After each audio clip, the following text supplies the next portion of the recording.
sacred wealth embodiment. Like when I received that download, I was like, boom, watch out, world. Yeah. I'm not fucking around anymore. This is sacred.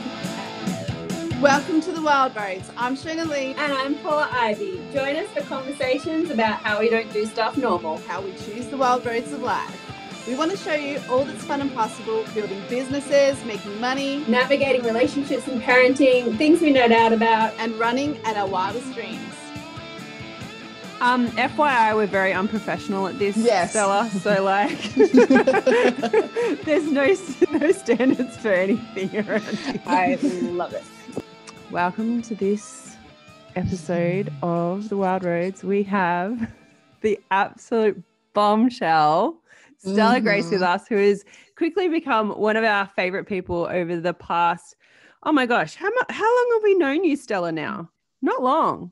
It's since March, I feel like. Wow. Yeah. And literally obsessed with you and your energy and what you're putting out into the world. And it's, Shonah and I were just like, we have to speak to Stella on this podcast because we just want to dive into your brain because it's just a magical place. It's so magical. It's a wild place. Well, actually, we start off our podcast with, we call it #awkward question time because we'll just ask each other random questions and it's just a way for us, like Shonah and I get to know each other more, even though we've known each other for years now, but it's just a really good way for, our listeners to get to know us a bit better as well. And to actually really look at how, really get into, what's the word I'm looking for here? Really look at reflecting at our own wild roads through life. Like who we were has crafted who we've become. So by asking these questions, it's a way for us to really reflect on where we've been in life and who we are now. So the question that we would love to ask, well, I'll ask everybody here. We'll all answer the question. The question today is, what is the wildest thing that you have ever done? And what is the wildest thing you want to do? This is cool. Wow. Yeah. That is such a loaded one. I love this. Okay, so the wildest thing I've ever done.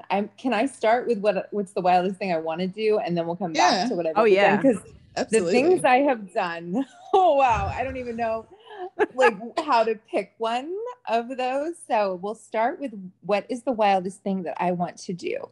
So I feel very much so it's taken a lot to get to this place where I can really comfortably and confidently speak this, because I've known since I was very young that I was here to just create big spaces and initiate new ways of doing life and new ways of communing with each other and connecting with each other and experiencing this beautiful life in a different way. And I really didn't have the words for it. And I really didn't know how to really, let alone communicate it, just own it until very recently, is that being that conscious, wealthy woman who's not just a multimillionaire, most likely a multi-billionaire, because my vision is so big that it's going to require a fuck ton of money. So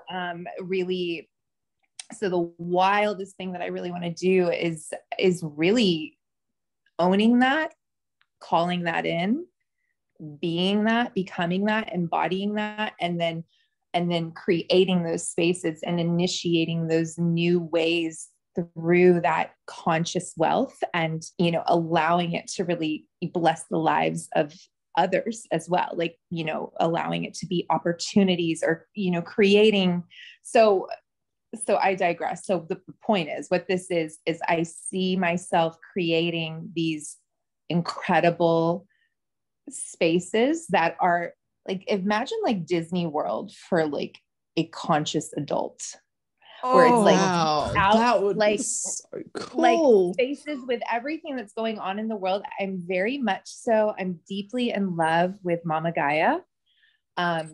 She, like, the love that I have for Mother Earth, it's like the deepest love I've ever known that I share with her. And so I've been communing with her, working with her very closely for many years. And I feel like it's her vision. I feel like it's her that is coming through me. Right. It's wow. And it's bringing people back to the earth, and outdoor yoga spaces, outdoor clubs where people can dance and, you know, have like juices and like, you know, like really like clean ingredients, and like get out there in the world and get out into nature, and bringing people literally down to earth, like bringing humans down to the earth where they're like doing yoga barefoot outside, dancing outside, you know, during the day, like at night, on the weekends, like very temple style, like ancient priestess temple style. Like, and, you know, I see a lot of this over the years. I've seen a lot of festivals, you know, going on. Festival culture. I never really got into festival culture because I had a lot going on during the days when that was really booming, but I also was in the rave scene in the 90s, you know, so it's just in my blood. Like, it's in my blood to like just bring people together and dance, and just dance and dance and dance for like hours. And so I feel like taking that culture of a festival and actually turning it into a lifestyle. Yeah. So, you know what I mean? Yeah. So it's not like it's this thing that you're going to do once a year, like, you know, like a retreat, you know, it's like, oh, wow, I'm going to my yoga retreat that I do once a year. It's like, I want to create spaces and opportunities for people to turn these things that they would do on the weekend or once a year into a lifestyle. Yeah. I'm moving in. I'm like totally moving in. Oh yeah. Celebrating life, celebrating the earth, celebrating each other, moving our bodies in a devotional way. And so I was shown that this is something I'm supposed to do and like initiate this all over the world. Yeah. I've got this is great. This is so bye. I'm just like, I'm there. I'm totally there. Totally. Oh man. Yeah, it's wild, but it's like, it's beautiful. The vision's beautiful, but I can feel it. Like, that's gonna happen. Done. It's already done. Yeah. Far out. That's gorgeous. I love that. All right. That's the end of our podcast. That's incredible. So what are the wild things that was something that you have done? Yeah. One of the wildest things I've ever done. Wow. This is like, I don't even know. I honestly don't even know where to go with this, because I'm like, fuck, I'm insane. I've lived an insane life. I would have to say, I mean, God, it's so hard. You know what I mean? Like yeah, it is. I lived in New York City. Let's go there. So I moved to New York City and became a makeup artist. Let's start there. Oh, wow. Yeah. And I was 22 at the time, and really just had that entrepreneur spirit from the time I was very young. I knew how to see opportunities and I knew how to create them. And I just was like fearless with like throwing myself into these crazy situations. So I got into that whole world, and it was invigorating to live in New York City in my early 20s when I was really into partying.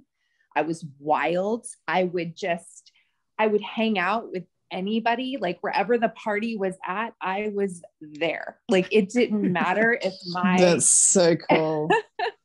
Like, if my safety was potentially at risk, or if, you know, it's like those kinds of things didn't even cross my mind. I was just here for the good time. I wanted to dance. I wanted to talk. I wanted to hang out with crazy, wild people. And so you know, it was just invigorating for me. It gave me life. I would have to say, I can't really sum it up to one specific thing. Honestly, I feel like that time of my life, that was really that time of my life. It was running around New York City, meeting like an awesome couple at a bar, and then going and partying with them until noon the next day. And that really being like my lifestyle, you know, just like this is what I do. And going from one club to another and from one party to another. And just, it's like when you see those films about New York City, it's like, that was really my life. Like I would be hanging out with celebrities, you know, and that's so cool.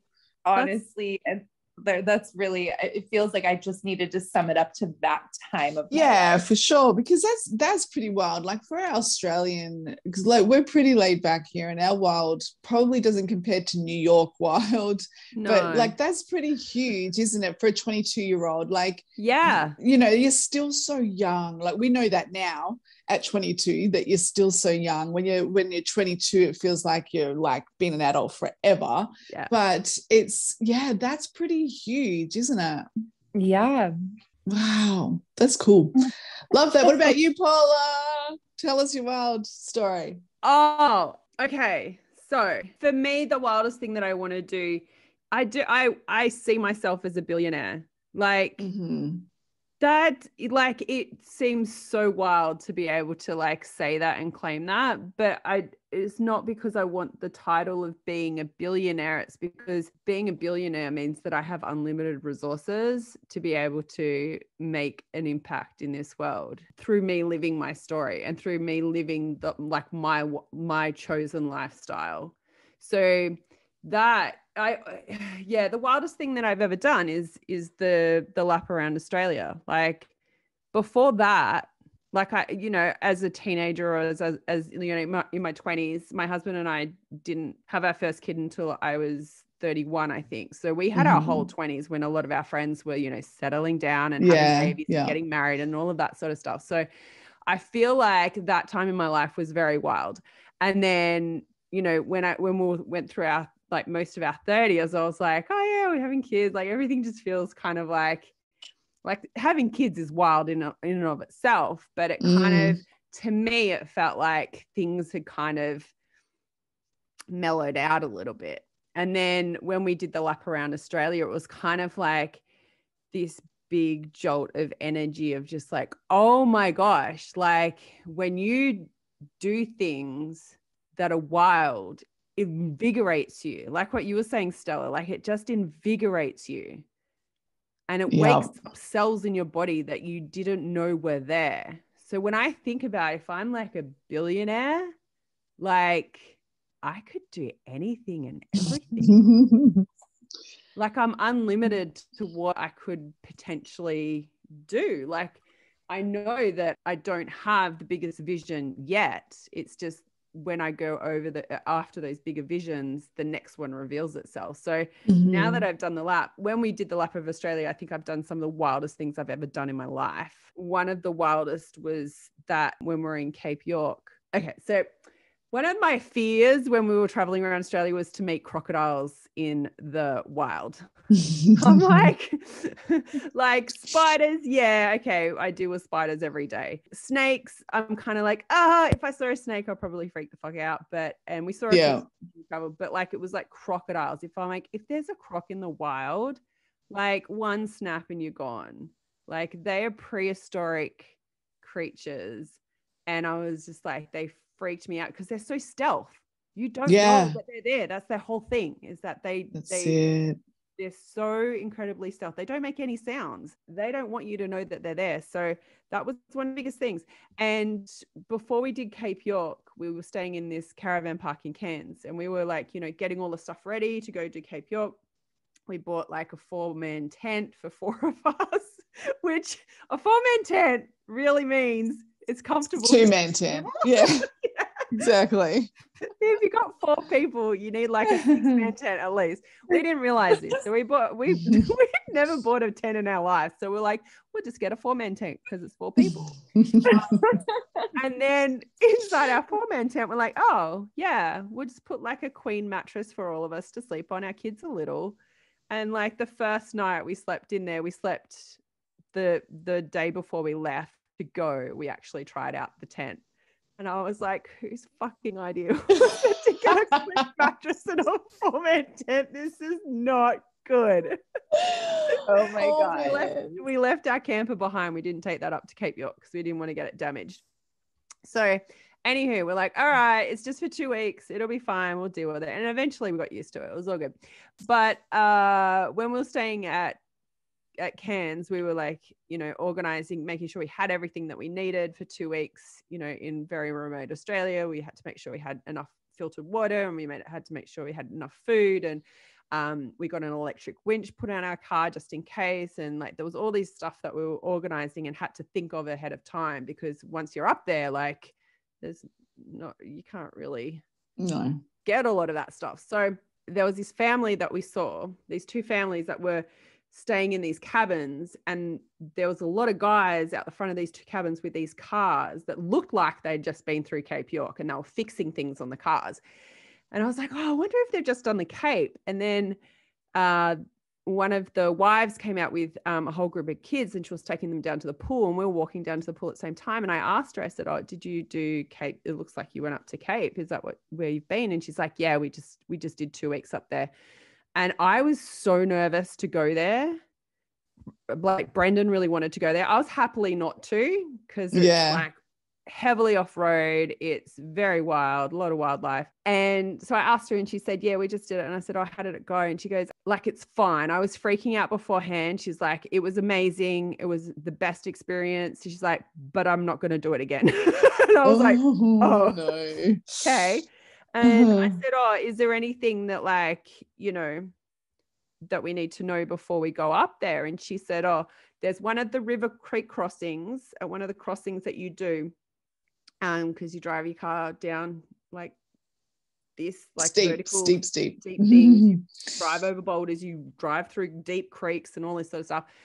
And we said, how's the track? Is there anything we need to know? And she said, when you get to Gunshot, there was actually a 3.5 meter salty that went after one of our people.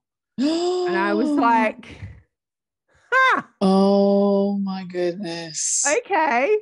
And she's like, yeah, I posted a video on it in the Cape York Facebook group, and I'm a member of that. I'm like, oh, I'll go check it out.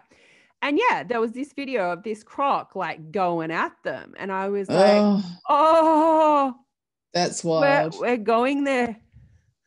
So I said to Brent, I'm like, oh my God. We're not doing the Gunshot crossing. We're going to go around that one, because there's what's called chicken tracks, where you don't have to do the actual river crossings. Yeah, you can ways go around them. Yeah. So, but if you do that track, the idea is that you try to do these crossings, right? Yeah. So we did most of this track, which was insane.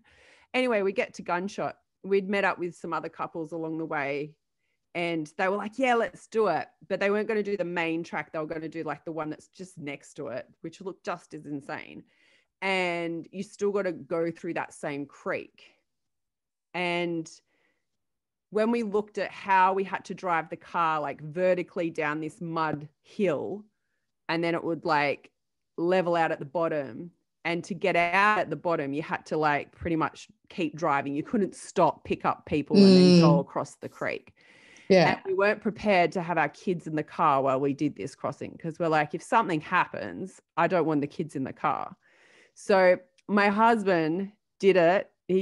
I got out, and I had one kid on each hip, and they'd both actually fallen asleep. It was the only time the entire trek that they both had fallen asleep in the car. So I was like, we had to wake these kids up. They were cranky. I was holding one on each hip, and I watched my husband drive our car, which was like half of our possessions driving around Australia. Like, we had our car, we had our camper. And I'm like, if our car like gets ruined, like we can't go anywhere, and we're in the middle of nowhere. So anyway, he got through this crossing, like I think there was a smaller scratch on like the front bumper of the car. That was it. Like, absolute champion that did that. And after he like when he got down to the bottom where we were standing watching him, like my heart was in my mouth the entire time. I'm like, it was insane to witness. And then he was like, I did it. I'm like, whoa, like this. And then he keeps driving, and he drives through the creek crossing and up the other side. And like, there was a lot of people around. There were people camped there that were watching people go through this crossing and helping out in case, you know, anybody got their car stuck and all of that sort of stuff. So there was plenty of people around. And anyway, I remember I was standing there with my 2 kids, one on each hip. And then I looked at this creek and I'm like, I have to walk through this creek, where I had just seen a video of a 3.5 meter salty going at people, because I got to get to the other side. That's scary. Like, there's no way around That's it. so scary. Like, he can't drive back. He might have been able to, well, then he's got to go backwards to the creek. Like, he couldn't drive to pick us up or anything like that. So I'm standing there. And anyway, granted, there were a whole group of men standing in this creek at this time watching people go through. And then I looked at them, and there was a sign there that said, like, 3.5 meter salty spotted, and the date was like last week. Yeah. So it's only been a week since it was last spotted there. So it's still hanging around. I looked at the guys, I'm like, is it like, have you seen the crocodile that's been here? And they're like, nah. I was like, okay, I've got to walk with my 2 kids through this creek. Do you guys mind walking with me? And they're like, yeah, we've got your love. So they all like circled around me through this creek together. And the funniest thing was, like, that's the wildest thing, because before I left, I'm like, there is no way I'm going anywhere near where any crocodiles could possibly be, because that's just stupidity. You're in their territory. If you like I just was so like adamant that I would never do anything like that. And there I was walking through a creek that far out. See, the things you put, you actually go through this stuff. I know. And it was so like, and the thought that was going through my mind as I was walking through the creek was not, is there a croc? Is there a croc? Is there a croc? The thought that was actually going through my mind was, I hope I'm not going to step in croc poo. Because it was a question that the kids had asked me like the day before. They're like, do crocodiles do poos? And I'm like, oh God. Well, surely they do. Like, do they do them in the water, or they do them on land? Because maybe we could find crocodiles by finding their poo, like track the crocodile. I was like, that's actually a really good idea. But I'm like, I don't know what it looks like. And I don't know where they poo. And then I was like walking through this creek barefoot, obviously. And I was like, I hope I don't step in looking for croc shit. Oh my God, Paula, you're nuts. You're so nuts. So that's why I love you. Oh, and then later on, we were in the Kimberley and we actually walked through Tunnel Creek. They were freshies, not salties. Freshies are not generally aggressive and will go after you unless they feel provoked. And we actually walked through a tunnel, pitch black, with torches, like looking for crocodiles. And we found 4 of them in there. And we were walking through water scary. And trying to, like, that's a whole thing. And I'm like, that just seems crazy. But at the time, I'm like, that's just what we do. This is normal everyday stuff of a traveling family. Yeah. Which is like what Stella, like, we think, you know, it's huge when we listen to Stella's story, but it's kind of like when you're in it, I bet you when she's going from bar to bar, party to party, and, you know, 22-year-old hotness, like, it would have been like, this is just life. This is what we do. This is just what we do. We're here for a good time. Yeah. And then it's funny because beforehand it's just like, this is going to be big, moving to New York, there's going to be big traveling around Australia, this is going to be huge, and then all of a sudden it just becomes your new normal. Absolutely. That's so wild. Yes, I am like terrified of crocodiles and alligators. Growing up half my life in Florida, alligators are here. Wow. Yeah. I actually just read something about, I was looking up a spring that I wanted to go kayaking at. And I just did a little research to see like if there was a lot of gator activity there. And just to be prepared, you know, I Googled something and came across this story of this man who went swimming and never came out. And And then I like kept digging into the story, like Googling and you know how you just go down the rabbit hole, like when you're like looking, like you're following a story. And there was another part of that story where this couple, they were visiting Florida from like the Midwest or something, or another country. I can't remember, but they were doing some underwater filming, and he went down, this man, he went down to do some filming and saw a gator just hovering like at the bottom of the spring. And there were kids and children and people everywhere. And he didn't say anything to anybody. He said, he called his wife. He told his wife, he said, we need to get out of here. And they went looking for a park ranger. They spent like 5 or 10 minutes. They couldn't find a park ranger. So they left. And later that evening, they heard that somebody got most likely killed by a gator because they went swimming and never came out. And this man did not say anything. Like, and I was just, my mind was blown. Like, I was like, if I saw a gator, like I would have been screaming. Oh yeah. Get out of the water. And they were just like, oh, we can't find the park rangers, so we're just gonna leave. Just take off now. Yeah, it'll be fun. Yeah. And then this other man just went to go snorkeling and never came out because that guy didn't communicate. That's awful. That's terrible. So terrible. Like I was like, ay. This is why I'm such a big fan of clear communication. Yes. Exactly. It saves lives. Yeah. It does. Which brings us to your beautiful work in the world, like clear communication. I want you to expand on something. I read something of yours that said, I didn't think I could be both spiritual and successful. I was like, that's like, I think a lot of people can resonate with that. Do you want to expand on that a little bit? Absolutely. Yeah. I think it's that programming, that cultural, generational, patriarchal, like all those things, the programming. And it's like, we can't, as women, it's so beyond spiritual. It's woman, like women, we feel deeply that we can't have that. Yeah. And then when we bring the spirituality into conditioning around, oh, well, it should be free. If you're offering this thing you're offering this service, or you're providing this healing experience or transformational experience, well, that should just be free because, that's, when you go to church, you go repent with the priest and it's free, like all this, all this stuff.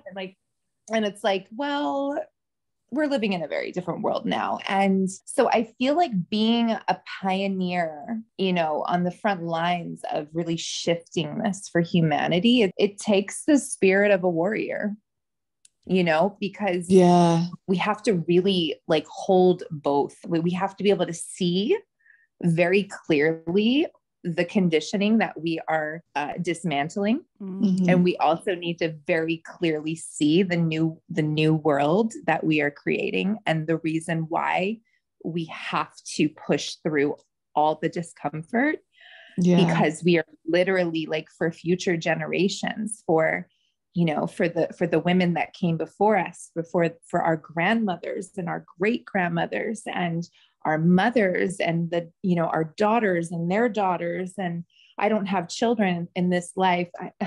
I've been a mother in many lives, but in this one, my work it demands the level that I do my work at. Mm-hmm. It demands all of me. So I understand very clearly why I didn't have children in this life, but for the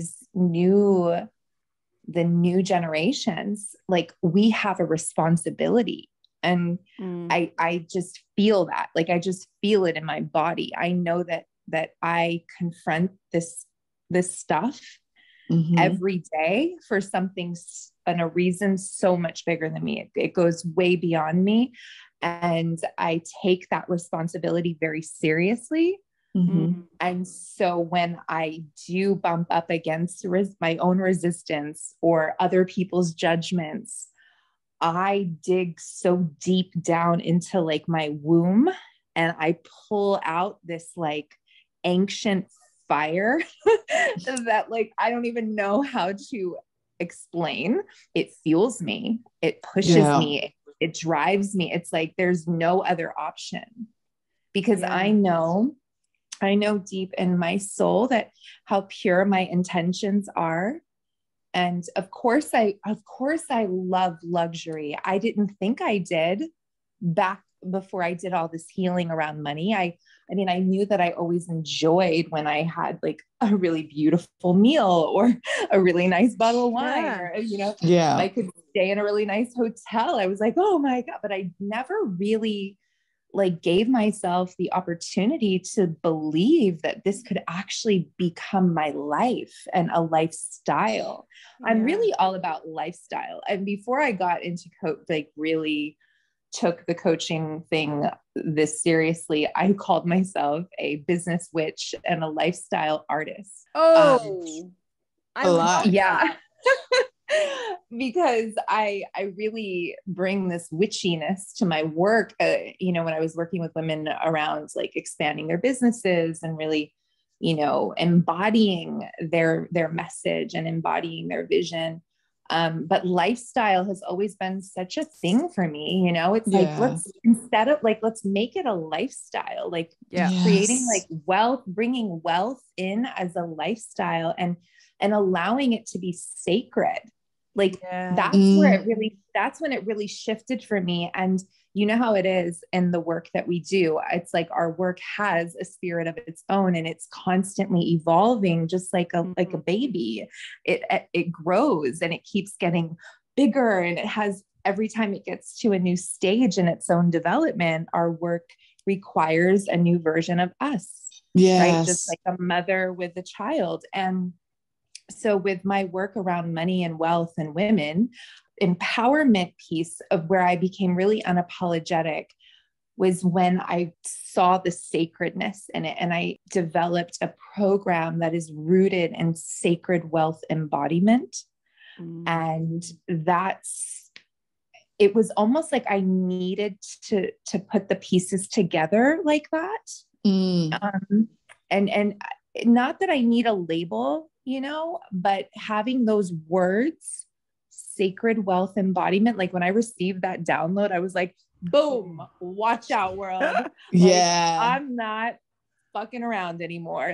This is sacred. You know, this work that I'm doing is sacred. And these women that I support and watching them reclaim their right to have more, to be more, to experience more.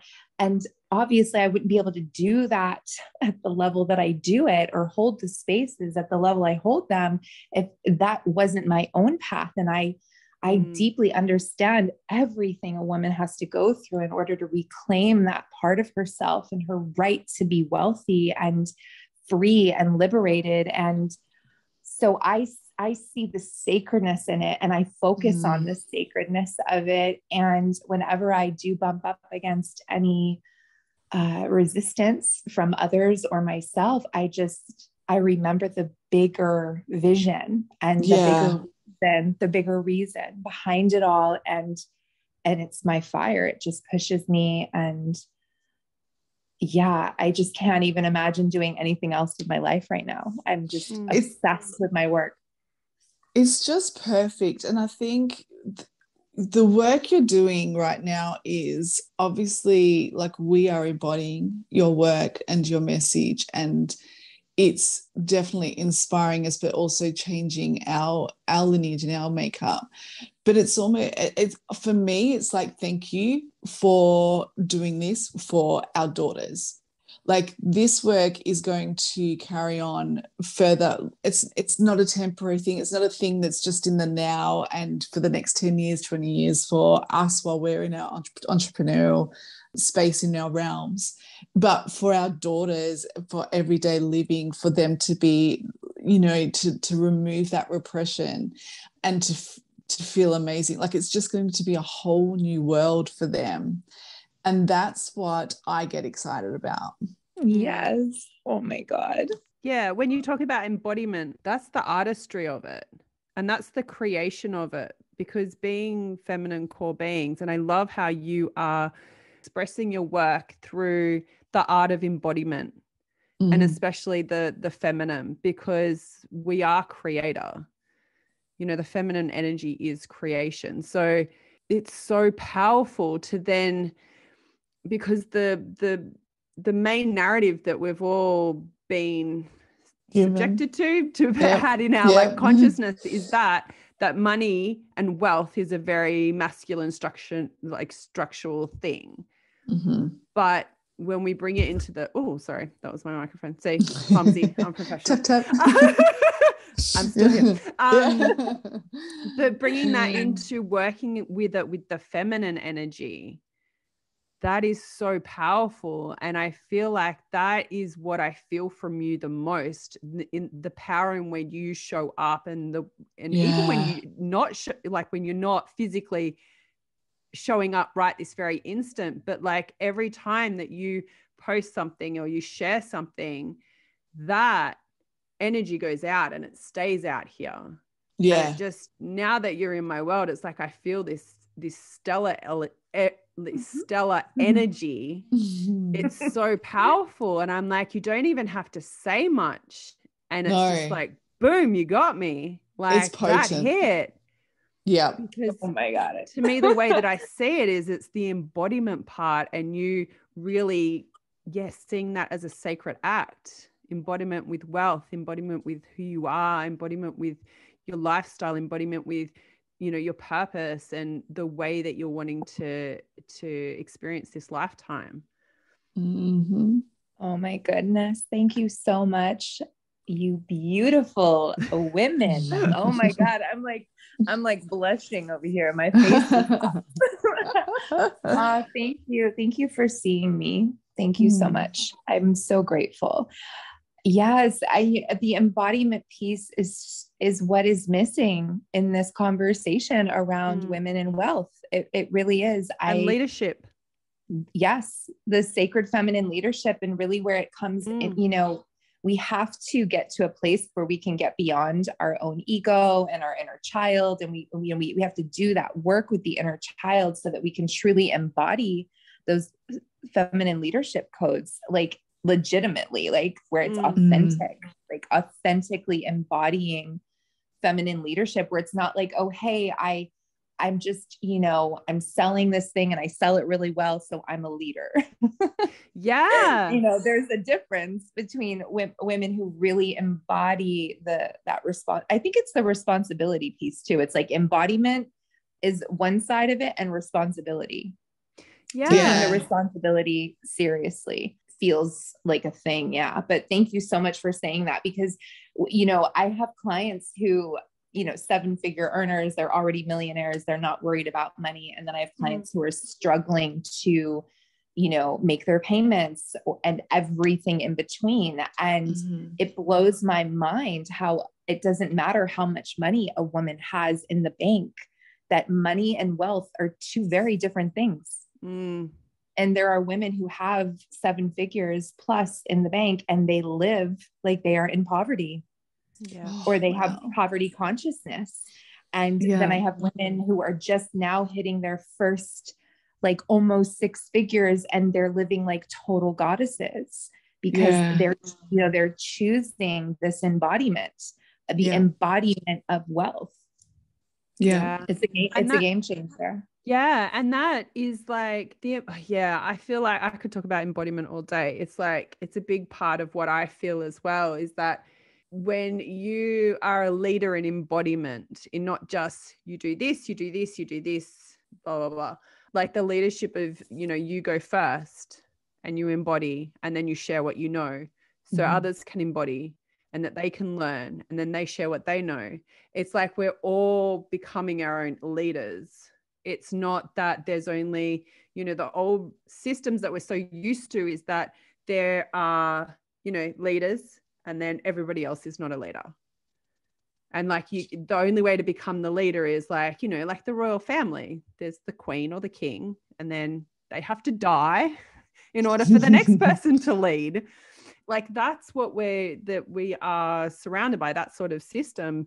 Whereas when we bring the embodiment in, it's like we're not all fighting to be the leader. It's that we're all becoming leaders.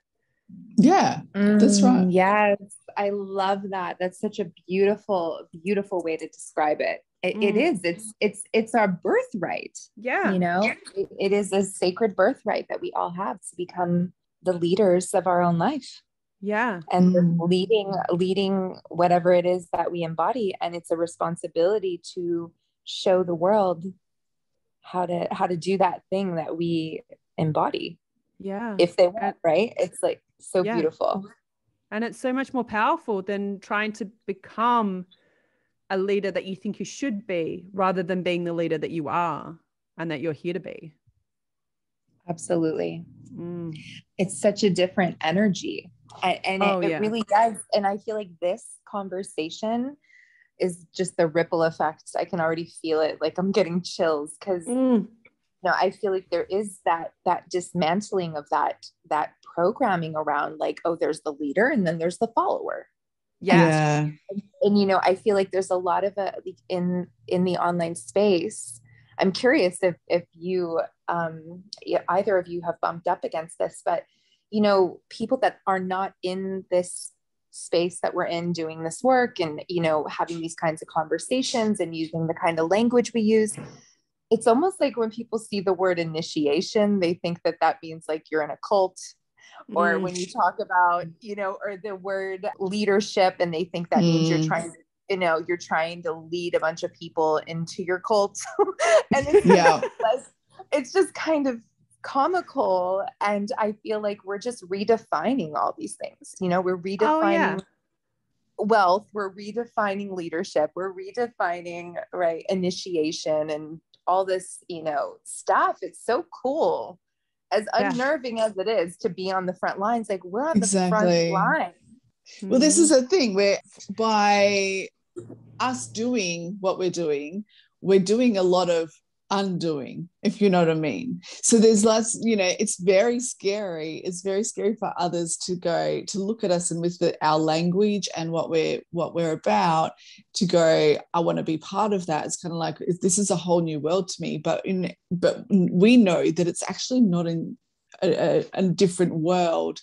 It's a opening of conversations that were previously repressed. It's opening of messages that were previously repressed.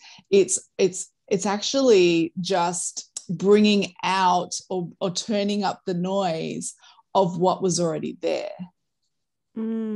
Absolutely. Yeah. It's a new consciousness. Yeah.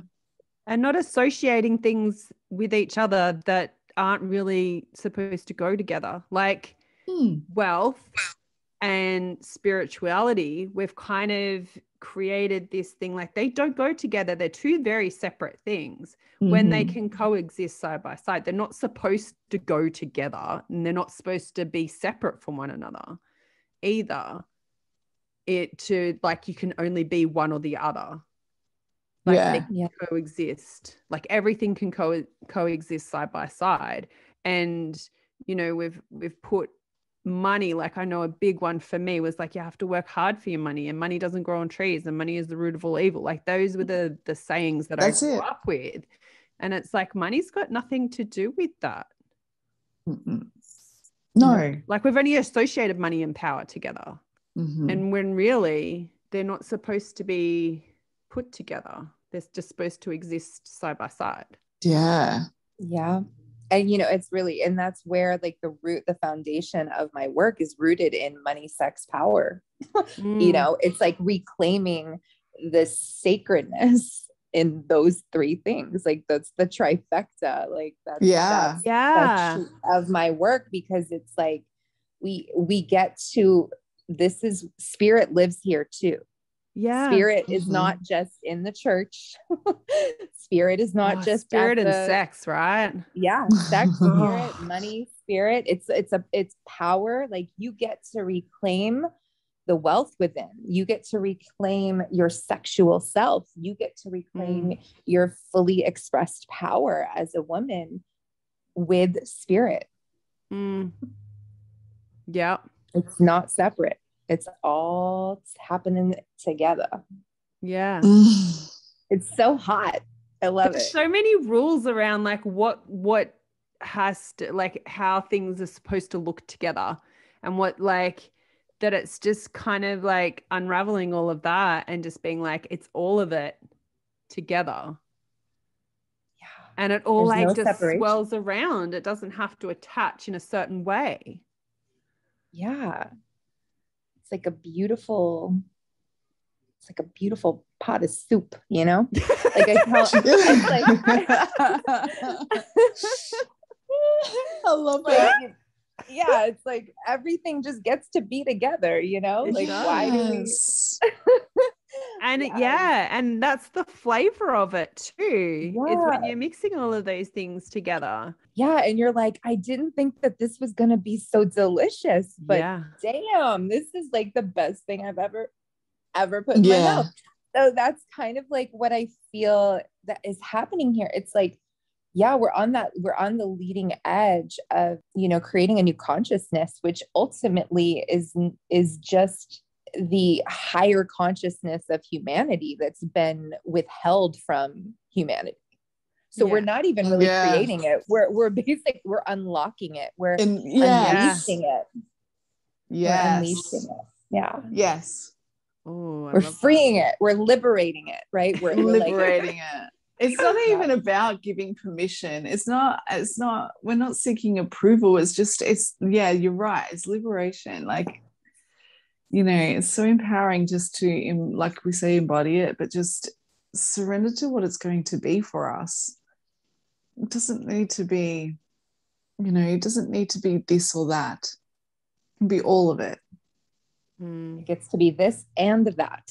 Yes. It's, you know, everything gets to be this and that. And we get to, you know, I came across a few, you know, over the last few years, you know, different women in leadership roles that I really looked up to. And and in a lot of ways I still do, but I started to see that divide coming through with like, they just start talking all the shit about women who love luxury. And like, how could you even sleep at night knowing all these horrible things that are happening in the world? And you're talking about your luxury vehicle and your beautiful home on the beach. And I'm like, what if we get to do it all? What if we get to have it all? What if we get to support all the things that matter the most to us, and we get to invest into supporting the healing and the restoration of those specific things? But we also get to have the house on the beach, and we also get to have the beautiful luxury vehicle, and we also get to fly first class if we want to. Like, why can't there just be all of it? Like, why does it have to be this or that? And so I feel like this is the conversation that's going to shift things really quickly if more people start talking about it. Because if I deeply believe there's a lot more people out there that think like us and that are shifting and healing this, and more people need to speak out and openly reclaim this. Because if we are no longer, like, we're not the minority here. I don't think that we really are as much of a minority as we think we are. You know, it's just people need to start speaking up. And so I feel like they're going to. Yeah, well, that's the thing, because when we embody it and we become our own leaders in this, in the work that we're here to do, and in the lifestyles that we want to create for ourselves, we are the life artistry. Do the life artistry that we see for ourselves, the more that it is helping other people do that for themselves. Because I don't believe that like the way that I see it is that I don't think that I empower another person. I believe I'm the catalyst for another person to empower themselves. Yes. I don't believe it's my job to try and fix everybody out there. I don't think they need fixing. That so much I see my purpose here is to help awaken things inside of people. So that they can see that for themselves. And so they can be like, so many times I've had women say to me, like, I didn't even see this for myself, like, until I met you. And then I started listening to what it is that you had to say and witnessing what you were doing. And now I see that for myself. And that wasn't even like an option before. So that to me is like the greatest gift. Like I've awoken something inside of you. That's gone, oh, absolutely, another perspective here. Like that's why I'm obsessed with perspectives, and why photography for me is such a, that's my craft, because I get to see life through so many different lenses, and it's all beautiful. There's no one right lens. There's no one right way to do something. It's not only right to help other people first before you spend your money on whatever it is that you want to spend it on and all of that, because what you see as an expense that is kind of frivolous and just like throwing your money away and just because I got money, I'm going to do this and this. It's like the way that I spend my money is that it's for the experience of the thing. And I know the more that I get to experience this life, the more that I can embody who I am, and the more that I can awaken other people to do the same. Yes. Yeah. So many people sit there and go, life's just happening and you can't do anything about it. And all of it's just the way it is. And I'm like, it's not just the way it is, though. There are so many other perspectives, so many other lenses to see life through right at this point, like in this moment. It's all about your choice. Like, what do you choose? Exactly. It's so real. And I love the work you're doing in the world so much. And I love it that you're speaking to the lens, like the different lenses. And it's just so fitting. And this is it. Like we get to, and honestly, it comes back to the other piece that feels so important also to speak to when it comes to women in wealth and being spiritual and successful is sovereignty, right? Yeah. It's like, hey, we get to do what we want to do, what expands us. We get to choose what turns us on. Yeah. And if a luxury vehicle is going to turn me on and it's going to do something for me that it wouldn't do for you, that's cool. Yeah. If you prefer like, like a 60s vintage bug, cool. Yeah. Rock on. Or if you prefer walking everywhere, great, good for you. Or if you prefer living in a caravan for a year, and that feels like ultimate luxury. But then I also love like staying in luxury apartments and staying in like luxury hotels. It doesn't have to be and or like I'm either this person or that person. It gets to be all of it that feels good. Yeah, you get to, and if whatever it is that turns you on, because when you're turned on, you turn other people on. And this is another word that needs to be shifted in like the collective, which is like turn on. This is not always meant about sexual, it's not all sexual. Pleasure isn't always sexual. I mean, I walk the pleasure path. I teach the pleasure path. Yeah. And so many people think pleasure means orgasm. Pleasure means sex. It's like pleasure as a way of life. Hello. Hello, people. Get on. Come on. It's 2021. Yes. I know. Pleasure as a way of life. And, turned on women. I remember I wrote a post about this like a year ago. I think it was like turned on women live turned on lives, and they turn everyone around them on. Like, it's like a light switch. It's not about sex. It's like, we turn you on. Like your light is now boom. Like the light's on. Yeah. The light's just on. We didn't empower you. We turned the light on so that you could see yourself. Yes. And the more you turn yourself on, the more there is to turn you on. Yeah. Yeah. It's like, you can either sit there and sulk that nothing's turning you on, but like, do something little that will turn you on. Sometimes it's big, grand things, and other times it's just the smallest things. And you're like, oh, I feel so alive right now.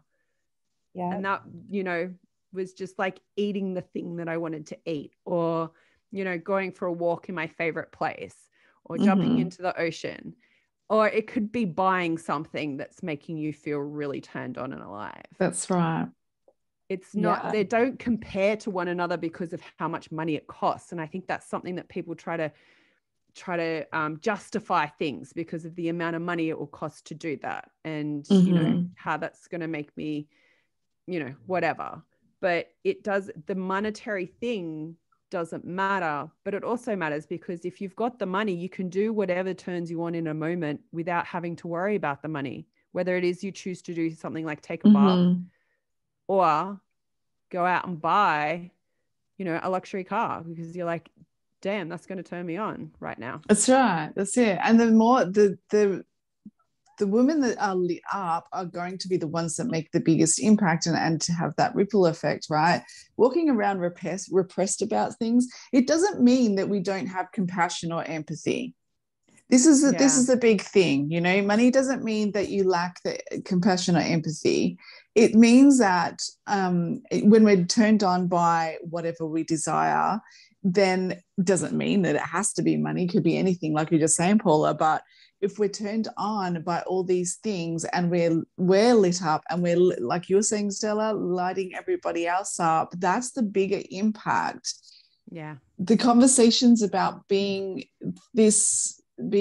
harmful or being and feeling like we need to, the only way we can help people is to get on a level of repression. And I know I keep saying that, but it's kind of a feeling that's around right now. It's just like we're trying to break through that. It's a slower journey or unfulfilled journey. Like we weren't put on this earth, I don't believe, to live a half-assed life, you know. Like we deserve to have a life that's fulfilled and turned on, but at the same time taking the people we love, the people that feel connected to us, along with us. Yeah. Yes, exactly. And, you know, it's really interesting because one of my signature programs that's just like, it's become a mastermind. It started out as a program and it turned into a mastermind. It's called Money Medicine. Yeah. And it is so dear to my heart, this work, because if I'm really being honest, money has been one of my greatest healers. I have healed and I am constantly healing more and more deeply than I ever imagined I could or would heal. Yeah. Because I've allowed money to be my healer. And how I see money is so different than, like, I personally have just not come across anybody who really sees or talks about money the way that the new relationship that I'm developing with money. And it almost feels like every week now I'm getting like these really high frequency downloads that come through with, like, it just gets bigger and bolder and more delicious and more deeply healing every week. And I'm like, my mind is just blown by this work that's moving through me. And money it's medicine when you can, if you decide that it's medicine. And when I called this, you know, channeled this program like a year and a half ago, and it has shown me that money has a spirit of its own. And so I channel the spirit of money in my mastermind. And I deeply believe that the spirit of money, I have been shown, it's beyond belief at this point. I've been shown that the spirit of money is asking for a collective rebirth. Yeah. Just like everything else on this planet that is asking for a rebirth. Money is saying, speak for me. Yeah. We need to rebirth. Like this is such a beautiful thing. And to be able to see money as your healer, it's like, well, why? You know, why? How could money heal you? And it's like, it's the liberation that money provides. And it's the healing that is required of that level of liberation. Yeah. Money is really like the middleman, you know? But I see money also as very much so like a lover. I've developed a new relationship with money where it's like, you know, if you believe that money, if you start looking at money like it's a sexy lover and you're like, hey, money, and you show money a little leg and you're like, you know, just like make it hot. And this changes the game. It changes the game with how you approach money. Yeah. So money gets to be whatever you want it to be. It gets to be your healer. It gets to be your lover. It gets to be your ally. It gets to be your greatest supporter. It gets to be whatever you say it is, and whatever it is that you desire to do with it. Nobody else gets to tell you what you can and can't do. That is violating your sovereignty. And when they do it in the name of, you know, whatever the fuck they do it in the name of, they're violating your sovereignty.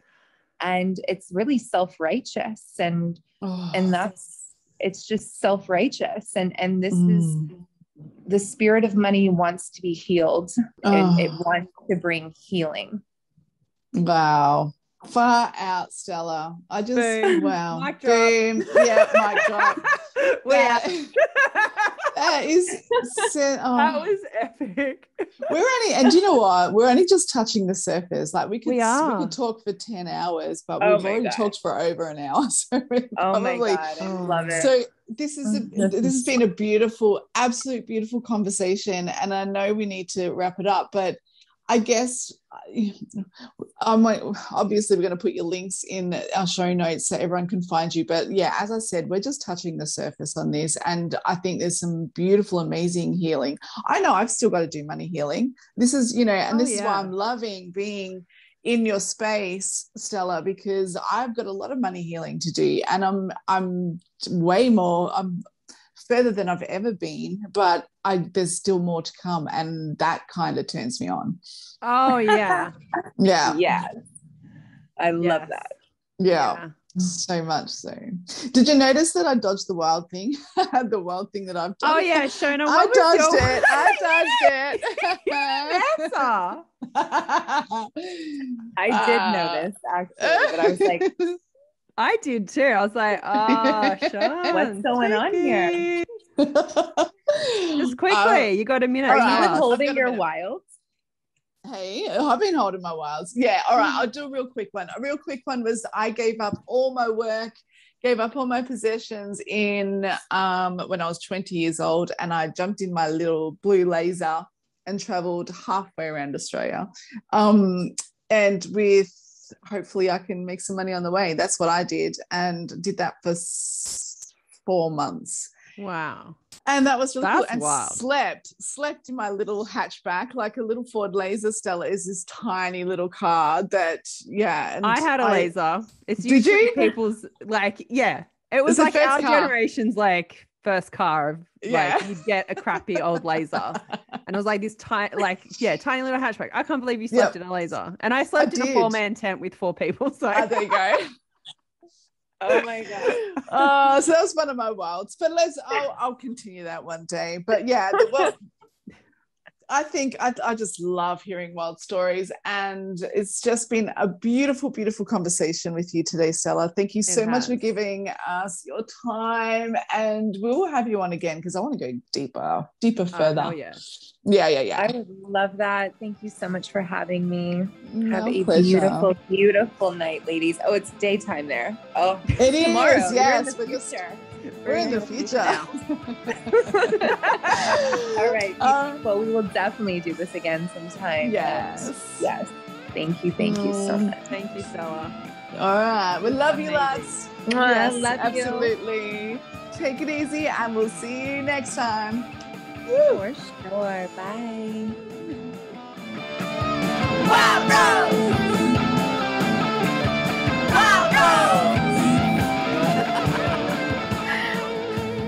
Wild Rose! Wow.